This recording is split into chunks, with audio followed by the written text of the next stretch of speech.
কথা হ'ল যোৱা 24 চনৰ অক্টোবৰ মাহত মোৰে আলহী সদৃশ মহম্মদ শৰীফুল হক মোৰ ঘৰলৈ আহিছিল।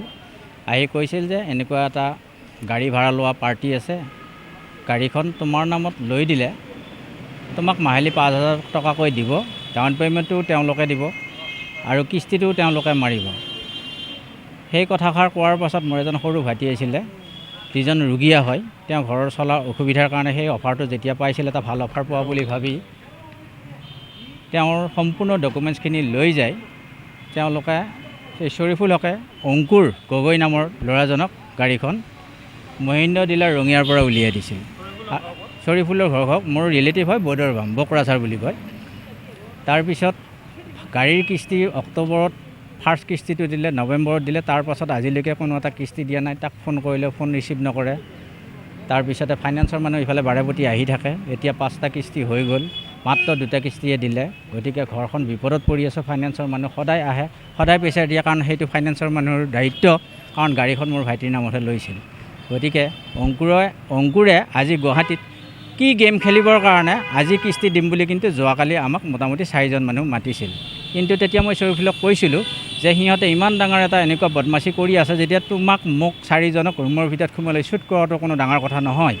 আৰু যিহেতু সিহঁতৰ কোটি কোটি টকাৰ আত্মসাৎ কৰি বা ধ্বংস কৰি সৰু মানুহক বিপদত পেলাই তেওঁলোকৰ জীৱন বিলাসিতাৰে মদ ভাং খাই জীয়াই আছে। গতিকে মদ ভাঙৰিৰ বন্ধুত্ব টাউনত বহুত থাকে। গতিকে মই কিন্তু আমি 2-3জন গৈ তেওঁৰ ৰুমত আমি হাজিৰ হ'ব নোৱাৰোঁ। গতিকে তাৰ এটা নিশ্চয় মাষ্টাৰ প্লেন কৰা মানুহ আছে, তেওঁৰ লগত গেং বহুত ডাঙৰ ডাঙৰ মানুহ আছে।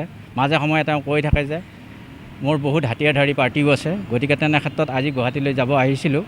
চাৰিআলিত গম পালোঁ যে মঙলদৈ আৰক্ষীয়ে তেওঁক অলৰেডি গ্ৰেপ্তাৰ কৰিছে। সেয়ে আমি গুৱাহাটীলৈ নগৈ বৰ্তমান আমি মঙলদৈ থানাত তেওঁৰ বিৰুদ্ধে কেছ দিবৰ কাৰণে আহিছোঁ।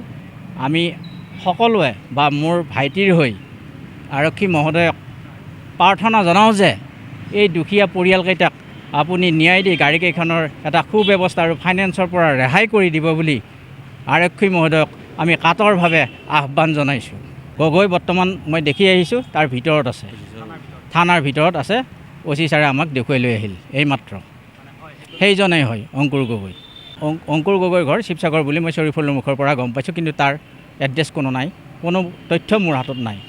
শৰীফুলে যিহেতু তেওঁ এখন গাড়ী দিছিল, গতিকে তেওঁ গাড়ী দিয়াৰ খাতিৰত তেওঁ মোৰ ৰিলেটিভ হয়, মোৰ সৰু ভাইটিৰ অৱস্থাটো বেয়া দেখা পায়। তেওঁ 5,000 টকা এটা পালেও অন্ততঃ পৰিয়ালটো চলিব বুলি তেওঁ মানৱীয়তাৰ খাতিৰত গতাই দিছিল।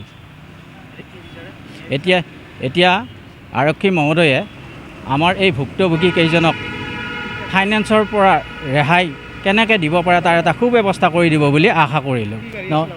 বইলাৰ মেক্স, বইলাৰ পিক আপ কেইটা 2টা দিছে আৰু 5টা ফেল।